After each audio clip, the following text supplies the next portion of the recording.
নমস্কার দর্শক বন্ধু, আমি ডাক্তার ছন্দা বিজলি। আজ আমার আলোচনার বিষয় হলো পিঠের বা কোমরের ব্যথা। পুরুষ এবং মহিলা উভয়ের ক্ষেত্রেই এই ব্যাধিটা লক্ষ্য করা যায়।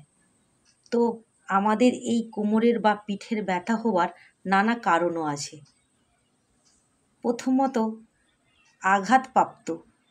যদি আমাদের কোনো কারণবশত শিরদাঁড়ায় আঘাত লাগে, তাহলে আমাদের পিঠের বা কোমরের ব্যথা হতে পারে।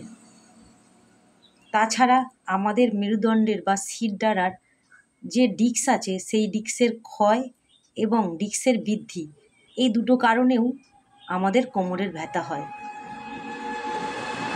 তাছাড়াও সাইটিকা, স্পন্ডলোসিস, এইসব কারণেও আমাদের কোমরের ব্যথা হতে পারে। কিডনিতে স্টোন হলেও কোমরের ব্যথা হয়, ওভারিতে সিস্ট হলে কোমরের ব্যথা হয়, আবার জরায়ুতে টিউমার হলেও কোমরের ব্যথা হয়। তো এই কোমর ব্যথার সিমটম বা লক্ষণগুলো কি না, পিঠ বা কোমর আঁকড়ে ধরে থাকা, পিঠ বা কোমর তীব্র ব্যথা অনুভব করা, এবং আমাদের দৈনন্দিন হাঁটা চলা করতে অসুবিধা বা কোনো ভারী জিনিস তোলা এবং নামানো করতেও অসুবিধা হয়। ভালো করে রাতে ঘুম হয় না, ঘুমের মধ্যে এপাশ ওপাশ করতে হয়। তাই আমি একটা মেডিসিনের কথা বলবো, SBL কোম্পানির ভার্টিফাইন। এটা খেতে হবে দিনে 2 বার।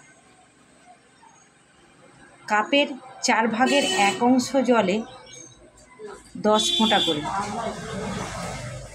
আর খেতে হবে বায়োকেমিক মেডিসিন, সেটা হলো ম্যাগফস 6X এবং ক্যালকেরিয়া ফ্লোর 6X, 4টে 8টা একসাথে হালকা গরম জল সহ দিনে 3 বার।